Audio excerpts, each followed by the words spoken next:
Γεια σας. Βρισκόμαστε στην Πολόνια της Ιταλίας σε ένα πραγματικά σύγχρονο εργοστάσιο που παράγει μπαλαντέρ. Ένα νέο θαύμα της τεχνολογίας, ένα μπαλαντέρ διαφορετικό από τα μπαλαντέρ της τράπουλας, αλλά που με όλα αυτά φταίνε το καλύτερό μας χαρτί στο παιχνίδι της ζωής και του έρωτα. Ένα μπαλαντέρ που χωράει παντού, διευκολύνει πάντα και σώζει καταστάσεις. Αυτός ο μπαλαντέρ λέγεται και προφυλακτικό. Εκ του προφυλάσσω, προφυλάσσομαι, προφυλάξω. Ας δούμε το ρεπορτάζ που ακολουθεί.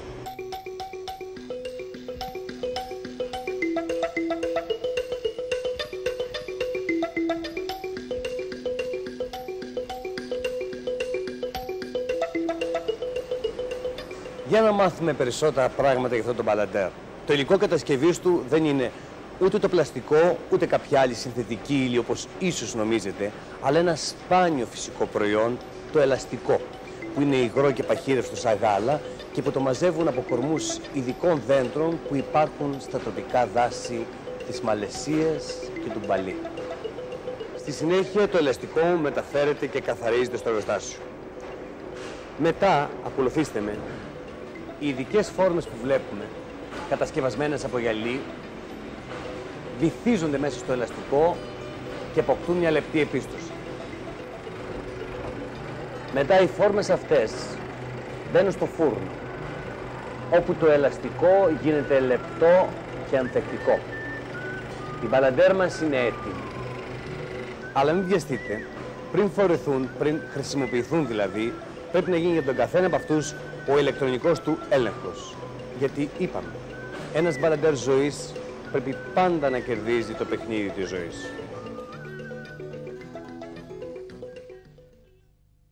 Είναι πρόβλημα παντού, άρα είναι και στην Ελλάδα. Δεν υπάρχει κανένας λόγος ώστε η Ελλάδα να μην είναι μέρος αυτού του προβλήματος. Πιστεύω ότι δεν είναι τόσο ιδιαίτερο πρόβλημα, δεν είναι τόσο μεγάλο, τόσο έντονο το πρόβλημα όσο είναι στις υπόλοιπες χώρες. Είναι όπως όλα τα προβλήματα που τα βλέπεις να υπάρχουν, αλλά δεν αισθάνεσαι ποτέ ότι θα χτυπήσει την πόρτα σου. Λες ότι αποκλείεται να συμβεί σε μένα. Το AIDS υπάρχει βέβαια στην Ελλάδα, αλλά σε μικρό ποσοστό του πληθυσμού, σε σύγκριση βέβαια με άλλες χώρες.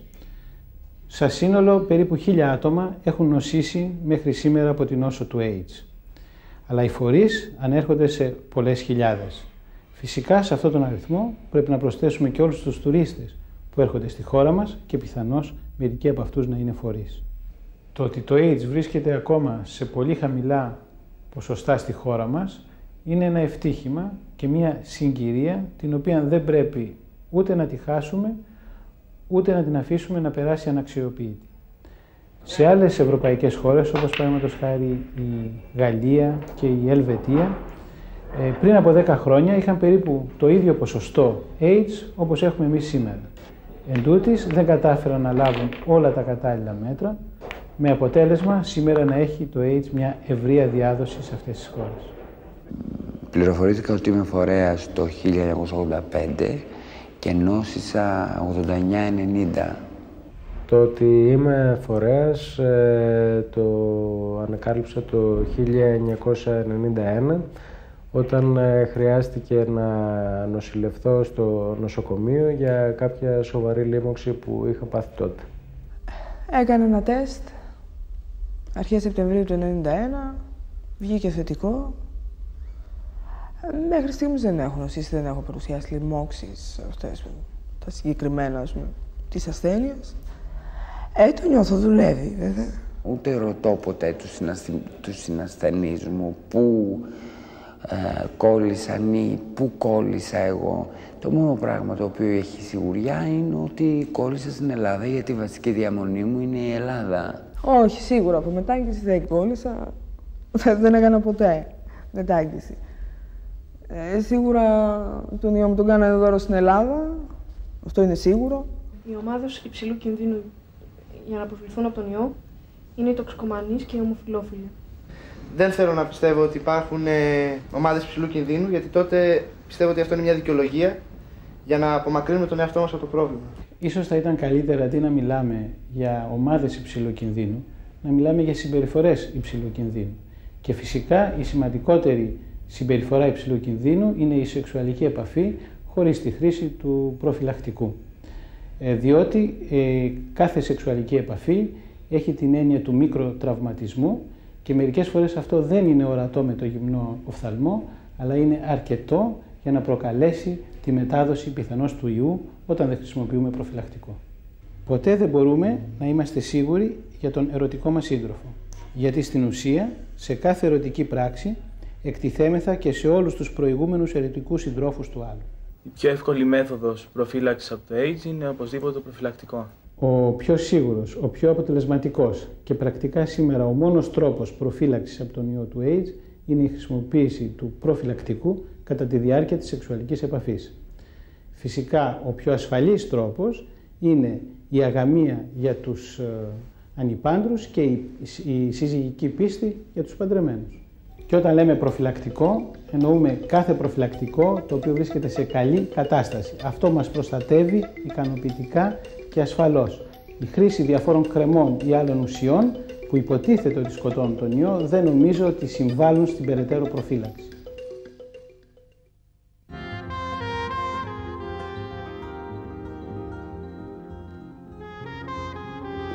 Στη διάρκεια αυτής της μάχης μου με τον μεγαλοκυταροϊό αντιλήφθηκα μετά από τους 4 μήνες ότι δεν μπορώ να ανοίξω ένα βιβλίο και να διαβάσω.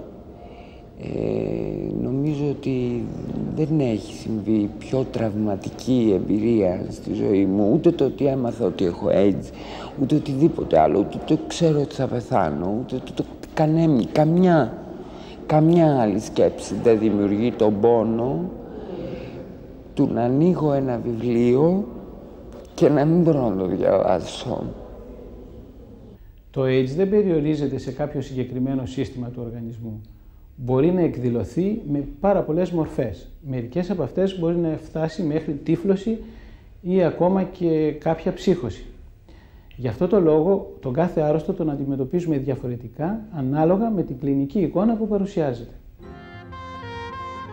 Εκείνο το οποίο με πείραξε πιο πολύ στην όλη υπόθεση ήταν η συμπεριφορά από το εργασιακό μου περιβάλλον, όπου με πέταξαν κυριολεκτικά στο δρόμο χωρίς καμία αποζημίωση, ενώ είχα όλες μου τις δυνάμεις και ήμουν ακόμα καλά στην υγεία μου και μπορούσα να εργαστώ. Τώρα στη φάση αυτή που περνάω του φορέα, που μπορώ να προσφέρω αρκετά ακόμα και στο παιδί μου και στον εαυτό μου, μου το αφαιρούν. Δεν μου επιτρέπουν να... Δεν θέλουν καν να προσπαθήσω, δεν με αφήνουν να προσπαθήσω. Για τίποτα. Στο νοσοκομείο, τι θες παιδί μου, τσάντες, φρούτα, τι θες. Μόνο μην πλησιάζεις από μακριά. Αυτό νομίζω δεν λέει όλα. Έχει ιδιαίτερη σημασία να μην ταυτίζουμε τον φορέα με τον ασθενή στη νόσο του AIDS. Ο φορέας είναι ένα απολύτως φυσιολογικό άτομο και έτσι πρέπει να του συμπεριφερόμεθα. Ο άρρωστος πάλι είναι ένας συνηθισμένος άρρωστος για τον οποίο πρέπει να δείχνουμε όλη τη φροντίδα μας και την προστασία μας και το κυριότερο απ' όλα να μην τον απομονώνουμε από το φυσικό του περιβάλλον και από τους δικούς του. Νομίζω ότι δεν έχω πολύ μέλλον και επειδή τα θεριά πεθαίνουν στη λόγμη τους μόνα τους, θα απομονωθώ και με την προσευχή θα παρακαλέσω. Η προσευχή είναι πολύ σημαντική στη ζωή μου. Από τότε που κατάλαβα ότι έχω AIDS, προσεύχομαι πολλές ώρες και με την προσευχή θα παρακαλέσω και θα μόνος μου θα παρακαλέσω να φύγω.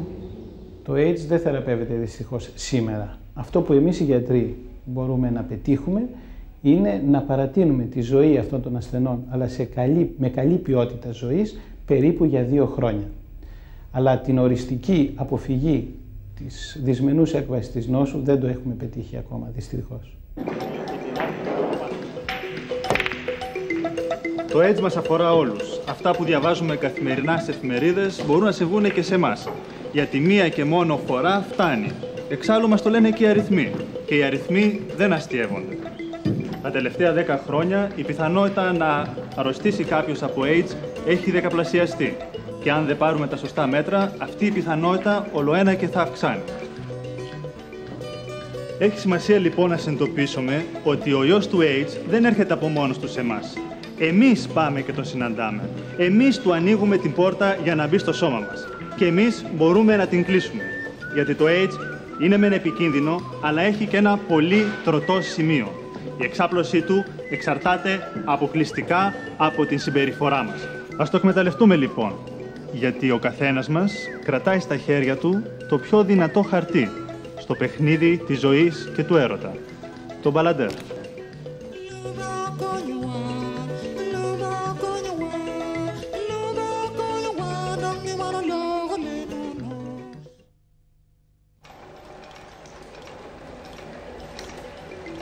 Σούζη, Ρέγκο, πότε νομίζετε ότι θα μπει το προϊόν σας στην αγορά? μα έχει ήδη μπει στην αγορά. Εννοείται ότι ο καθένας μπορεί να το αγοράσει? Φυσικά και μπορεί να τα αγοράσει. Άλλωστε τα προφυλακτικά πουλούνται παντού. Στα περίπτερα, στα φαρμακεία, στα σούπερ μάρκετ. Στο σούπερ μάρκετ? Ναι, και μάλιστα τα έχουν μπροστά, κοντά στο ταμείο. Αποκλείεται να τα δείτε. Δηλαδή μπορώ, αν θελήσω, να πάω σε ένα σούπερ μάρκετ να πω καλημέρα σας, θέλω 5 προφυλακτικά. Δεν είναι περίεργο αυτό? Όχι, γιατί να είναι περίεργο. Άλλωστε τα προφυλακτικά είναι μιας χρήσεως. Τα 5 μόλις που φτάνουν για μια εβδομάδα. Ύστερα έχουν ημερομηνία λήξεως, όπως γράφει στο πίσω μέρος του κουτιού. Δηλαδή πρέπει να τα χρησιμοποιήσω και τα 5 αμέσως, όπως το γάλα που πρέπει να το πιείς μέσα σε 2 μέρες, γιατί αν δεν το πιείς χαλάει? Όχι σαν το γάλα, αλλά δεν μπορείτε να τα κρατάτε επάπειρον. Τα προφυλακτικά άλλωστε είναι για να χρησιμοποιούνται. Καταλαβαίνετε. Έπειτα έχουν και αυτά τις ευαισθησίες τους. Για παράδειγμα, η πολύ ζέστη τα επηρεάζει. Δηλαδή πρέπει να τα φυλάμε στο ψυγείο όπως το γάλα? Ξεχάστε για λίγο το γάλα. Είπαμε, η πολύ ζέστη τα επηρεάζει. Αρκεί ποτέ να μην τα βάζετε στο ντουλαπάκι του αυτοκινήτου σας ή να μην τα κρατάτε για πολύ καιρό στο πορτοφόλι σας. Άλλωστε τα προφυλακτικά είναι για να χρησιμοποιούνται. Αφού βέβαια τα αγοράσει πρώτα κανείς, Φυσικά. Το πρόβλημα, ξέρετε, είναι ο κόσμος, ο οποίος όταν υποψιαστούν σε στραβοκοιτάνε. Να σας ρωτήσω κάτι. Όταν αγοράζετε γάλα, σας στραβοκοιτάνε? Κοιτάξτε, άλλο το γάλα, άλλο το προφυλακτικό. Το είπατε κι εσείς. Ναι, αλλά είναι καθαρά θέμα εξοικείωσης. Τα προφυλακτικά μας κάνουν πιο χαρούμενους, πιο ελεύθερους, ευτυχισμένους. Ενώ το γάλα? Και το γάλα. Και αυτοί που στραβοκοιτάζουν το κάνουν επειδή ζηλεύουν. Όταν σας στραβοκοιτάζουν λοιπόν, θα τους κλείνετε το μάτι και θα λέτε... Ξέρω θα πω. Μπαλαντέρ. Το καλύτερό μας χαρτί στο παιχνίδι της ζωής και του έρωτα. Με τον όρο αφροδίσιο νόσημα εννοούμε τις ασθένειες εκείνες που μεταδίδονται με την ερωτική επαφή. Να πούμε ότι γενικά για τα αφροδίσια νοσήματα δεν υπάρχει ιδιαίτερη πληροφόρηση και στην ουσία δεν ξέρουμε τίποτα. Ξέρουμε, ας πούμε, τα πιο δεδομένα, ο herpes, σύφυλλη, και πέρα δεν νομίζω ότι υπάρχει καμία πληροφόρηση πάνω σε αυτό το θέμα.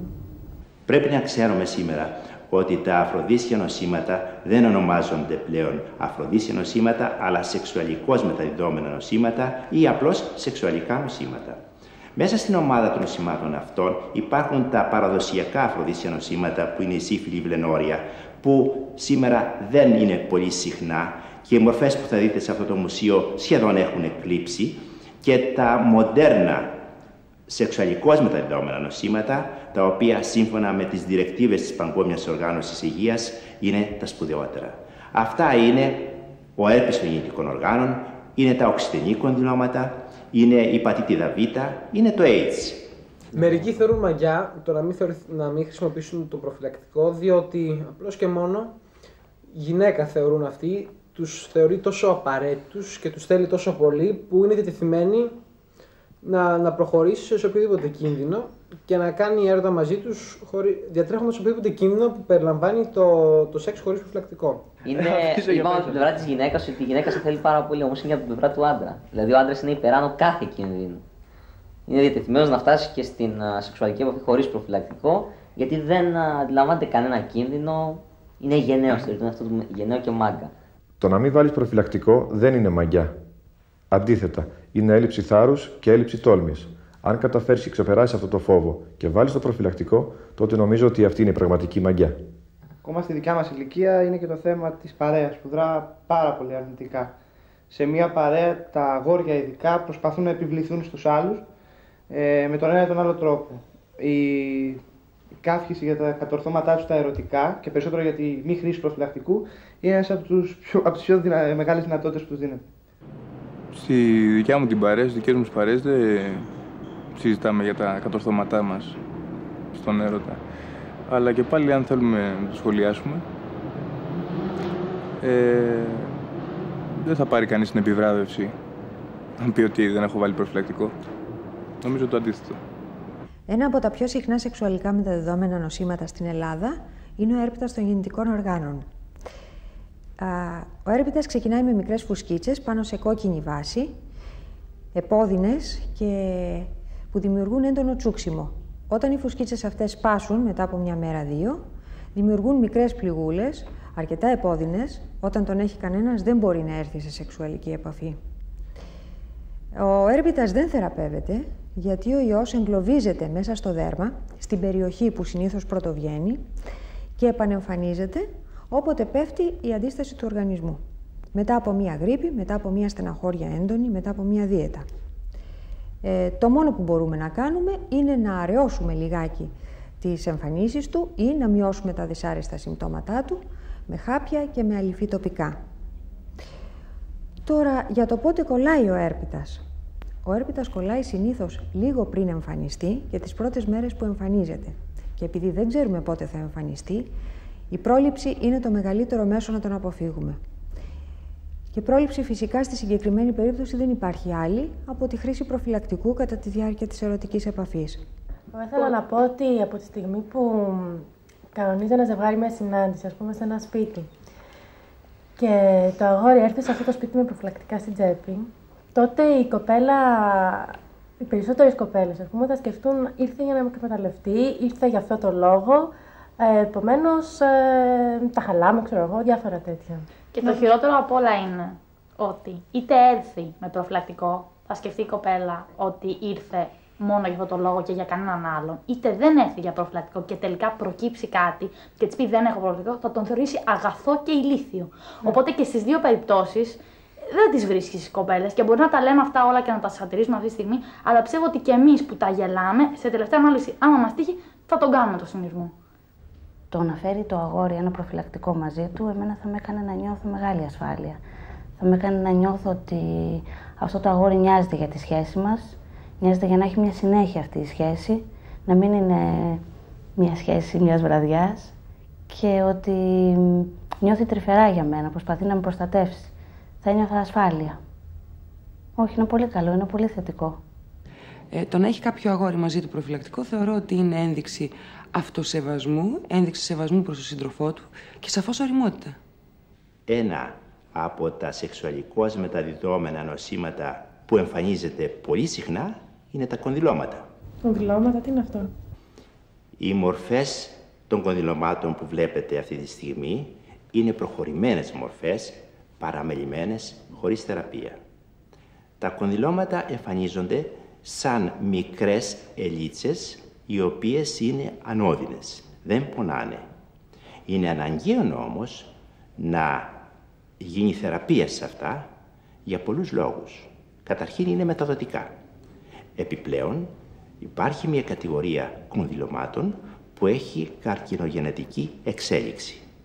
Βέβαια, ο μόνος τρόπος για να εμποδιστεί η μετάδοση του ιού των κονδυλωμάτων είναι η χρήση του προφυλακτικού.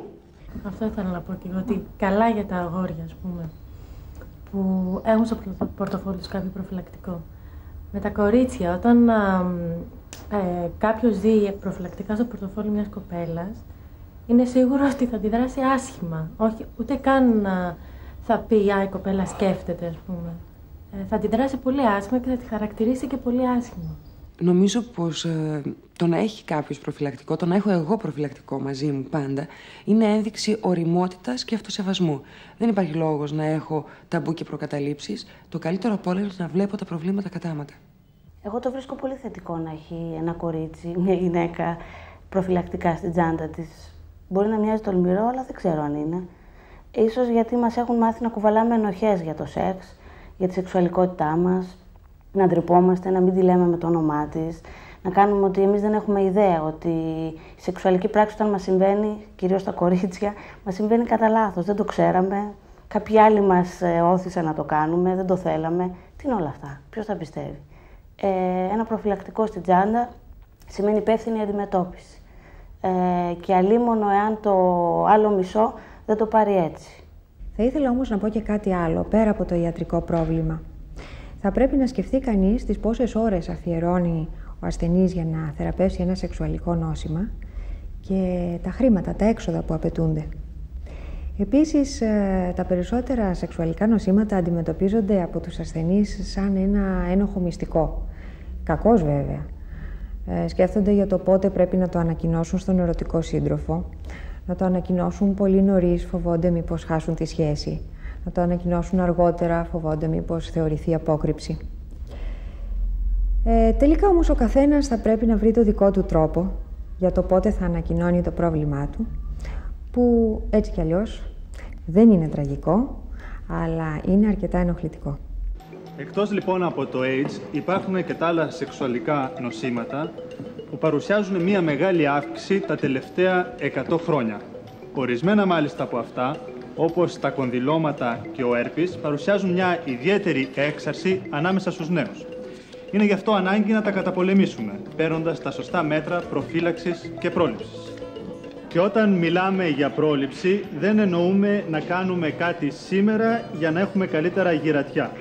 Αυτό που εννοούμε είναι να κάνουμε κάτι σήμερα για το σήμερα, για να αποφύγουμε τον πόνο και τα δυσάρεστα συμπτώματα που μας εμποδίζουν να χαρούμε όσο γίνεται περισσότερο το παιχνίδι της ζωής και του έρωτα. Ας μην ξεχνάμε λοιπόν πως ο καθένας μας έχει στην τσέπη του το πιο δυνατό χαρτί σε αυτό το παιχνίδι, το μπαλαντέρ.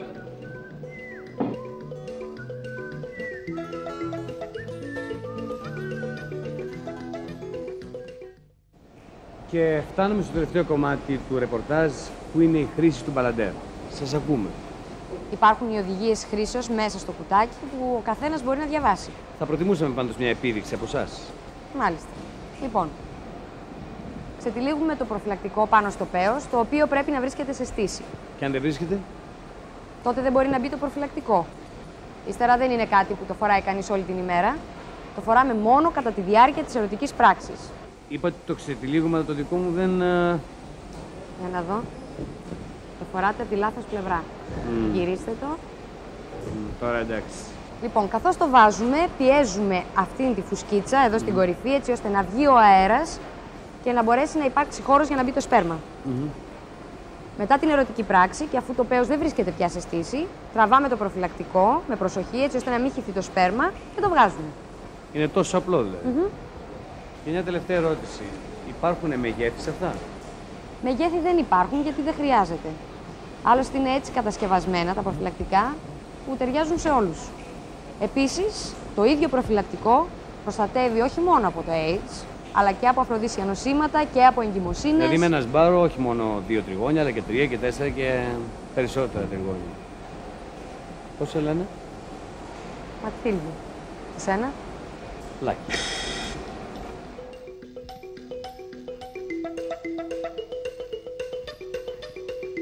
Το θέμα της έκτρωσης συζητιέται πάρα πολύ, ειδικά μεταξύ των κοριτσιών, γιατί ακριβώς είναι κάτι είναι πραγματικότητα, συμβαίνει. Ναι, εγώ πιστεύω ότι κυρίως το θέμα αυτό της έκτρωσης, αντιμετωπίζεται από την κοπέλα. Ουσιαστικά εκείνη, φέρει την ευθύνη για ό,τι συμβαίνει στο σώμα της. Πιστεύω ότι η αντίδραση ενός αγοριού όταν έρθει η φίλη του και του πει ότι έχει μείνει έγκυος είναι κάτι τέτοιο. Χωρίς υπερβολές. Τουλάχιστον τις περισσότερες φορές. Η τεχνητή διακοπή της εγκυμοσύνης, δηλαδή η έκτρωση, είναι μια χειρουργική επέμβαση και πρέπει να γίνεται σε νοσοκομείο ή κλινική, σε χώρο χειρουργείου, από ειδικό γιατρό. Για να είναι ασφαλής πρέπει να γίνεται νωρίς. Χρειάζεται να γίνουν κάποιες εξετάσεις προηγουμένως και η γυναίκα παίρνει γενική νάρκωση και στη συνέχεια με ειδικά εργαλεία κάνουμε διαστολή του τραχύλου της μήτρας και αναρρόφηση του περιεχομένου της. Το να είναι η έκτρωση νόμιμη σε μια χώρα είναι πολύ σημαντικό. Σε όλες τις ανεπτυγμένες χώρες είναι νόμιμη σήμερα και στην Ελλάδα από το 1986. Με αυτόν τον τρόπο διασφαλίζονται οι καλύτερες δυνατές συνθήκες και οι λιγότεροι κίνδυνοι για τη γυναίκα. Βέβαια, η έκτρωση δεν είναι αντισύλληψη. Είναι μια επέμβαση εκ των υστέρων, και δείχνει περισσότερο έλλειψη ενημέρωσης και έλλειψη σεβασμού για το σώμα μας. Άλλωστε, στην πραγματικότητα δεν υπάρχει καμία γυναίκα που θέλει να κάνει έκτρωση. Απλώς μερικές φορές αναγκάζεται. Εμείς στη γενιά μας έκαναμε πάρα πολλές εκτρώσεις, διότι δεν υπάρχανε ούτε προφυλακτικά, ούτε χάπια, ούτε τίποτα. Και τότε οι άντρες ήσανε και νταΐδες, ό,τι θέλανε αυτοί έκανανε. Η κουμπάρα μου είχε 8 εκτρώσεις και εγώ είχα 3 κάνει. Εγώ νομίζω ότι σε αυτήν την ηλικία στις σχέσεις είναι κάτι το απαραίτητο, όχι το απαραίτητο, θεωρείται κάτι το απαραίτητο, τουλάχιστον από τις σχέσεις που είναι μόνιμες. Γιατί όταν μια κοπέλα πρωτοπάει να κάνει έρωτα, θα πει προφυλακτικό. Και άμα μείνω έγκυος, δεν γίνεται να μην το σκεφτεί. Και όμως ξέρω εγώ πολλές κοπέλες που ντρέπονται να πάνε να ζητήσουν προφυλακτικά και έτσι αναγκάζονται και έχουν σεξουαλική επαφή χωρίς να χρησιμοποιήσουν μόνο και μόνο από την ντροπή τους. Το να ντρέπεσαι να πεις σε κάποιον να βάλει προφυλακτικό είναι απόλυτα θεμιτό. Μην κρυβόμαστε τώρα πίσω από το δάκτυλό μας. Συμβαίνει σε όλους. Τώρα πώς ξεπερνιέται. Εγώ την ξεπέρασα μέσα από μια πολύ πιο οδυνηρή εμπειρία. Μέσα από την εμπειρία μιας έκτρωσης. Αλήθεια, για όποιον έχει περάσει μια έκτρωση, νιώθει ότι το να ντρέπεσαι να πεις τον άλλον βάλει προφυλακτικό είναι μεγάλη πολυτέλεια. Εκτός από τις πιθανές επιπλοκές μιας οποιασδήποτε χειρουργικής επέμβασης, η έκτρωση συχνά μπορεί να επιδράσει αρνητικά και στη σεξουαλική ζωή του ζευγαριού. Ιδιαίτερα αν υπάρχει ήδη μια εμπειρία, ο διαρκής φόβος για την επανάληψή της μπορεί να καταστρέψει την ευχαρίστηση αλλά ακόμα και την επιθυμία. Και δεν είναι λίγες οι περιπτώσεις που δεσμοί διαλύθηκαν μετά από μια έκτρωση. Υπάρχει και περίπτωση όταν το αγόρι και η κοπέλα δεν θέλουν να χρησιμοποιήσουν το προφυλακτικό στις σχέσεις τους, να τεθεί από το αγόρι το θέμα του να ζητήσει από την κοπέλα να πάρει χάπι. Απλά το πρόβλημα είναι ότι το αγόρι δεν γνωρίζει. Τα περισσότερα αγόρια δεν γνωρίζουν τόσα πολλά πράγματα για αυτό το χάπι. Είναι μια λέξη σκοτεινή, μια λέξη μυστική. Δεν ξέρουν ούτε για τις παρενέργειες που μπορεί να έχει στο σώμα, ούτε τι αναστολές μπορεί να δημιουργήσει στην κοπέλα το να πάρει αυτό το χάπι. Νομίζω ότι τίθεται κάπως ανώρημα το θέμα πάντα. Δεν βάζεις κι εσύ, ας πούμε, δεν κάνεις κάτι κι εσύ. Δεν ξέρουν αυτό που είπε ο Γρηγόρης. Δεν ξέρουν τι εστί χάπι. Το χάπι είναι μια πολύ αποτελεσματική μέθοδος αντισύλληψης. Είναι όμως ένα φάρμακο. Και σαν φάρμακο απαιτεί ιατρική παρακολούθηση και ορισμένες εξετάσεις. Το χάπι δεν προστατεύει ούτε από το AIDS ούτε από τα άλλα σεξουαλικά νοσήματα, ενώ το προφυλακτικό προστατεύει από όλα αυτά. Τώρα, το προφυλακτικό είναι ένα μέσο ακίνδυνο, εύχριστο, προσιτό και φτηνό. Τέλος, έχει αποτελεσματικότητα μέχρι και 95% ή ακόμα και περισσότερο όταν χρησιμοποιείται σωστά, που σημαίνει κάθε φορά, ακόμα και την πρώτη φορά και σε όλη τη διάρκεια της σεξουαλικής πράξης. Ναι, κατά την άποψή μου το ανδρικό προφυλακτικό πλαστικοποιεί τον έρωτα. Στην κυριολεξία το πλαστικοποιεί. Δεν νομίζω ότι ο έρωτας μπορεί να πλαστικοποιηθεί από κάτι τόσο μικρό όπως είναι το προφυλακτικό. Αντίθετα, ο φόβος, η αγωνία και το προφυλακτικό είναι εκείνη τη στιγμή. Ο φόβος και η αγωνία υπάρχουν και μετά τον έρωτα. Αυτά τα πράγματα μπορεί να πλαστικοποιήσουν τον έρωτα. Πολλοί άντρες διαμαρτύρονται ότι χάνουν τη στήση τους με τη χρήση προφυλακτικού. Όμως, οι λόγοι αυτού του φαινομένου είναι περισσότερο ψυχολογικοί. Γιατί η σεξολογία μας λέει ότι το προφυλακτικό χρησιμοποιείται αντίθετα σαν θεραπευτικό μέσο για ορισμένες σεξουαλικές διαταραχές και κυρίως για τη διατήρηση της στήσης. Το όλο θέμα είναι ένας τζόγος, γιατί από τη μία, αν δεν χρησιμοποιείς προφυλακτικό, ρισκάρεις την υγεία σου, και από την άλλη, αν χρησιμοποιείς το προφυλακτικό, ρισκάρεις την ειδονή αλλά και ολόκληρη τη σχέση σου. Ίσα-ίσα δεν υπάρχει για μένα τέτοιο δίλημμα ειδονής και προφύλαξης.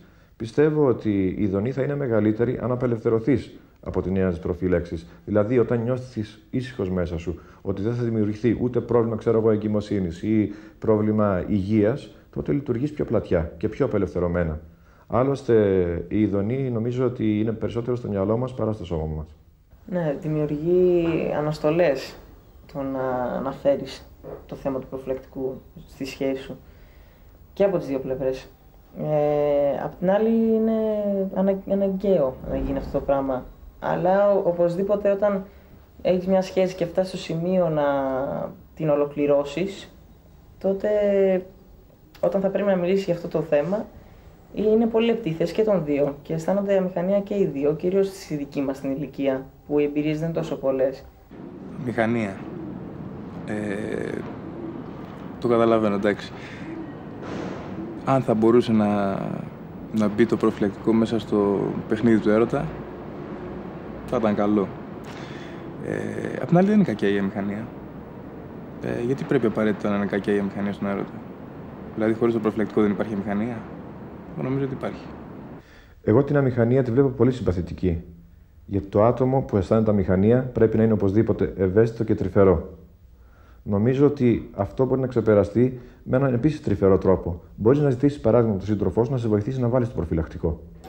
Μία ανεπιθύμητη εγκυμοσύνη απειλεί κάθε ζευγάρι. Και εδώ δεν μιλάμε για ιούς ή για αρρώστιες. Μιλάμε για την ίδια την ανθρώπινη φύση. Το πιθανό αποτέλεσμα κάθε ερωτικής πράξης.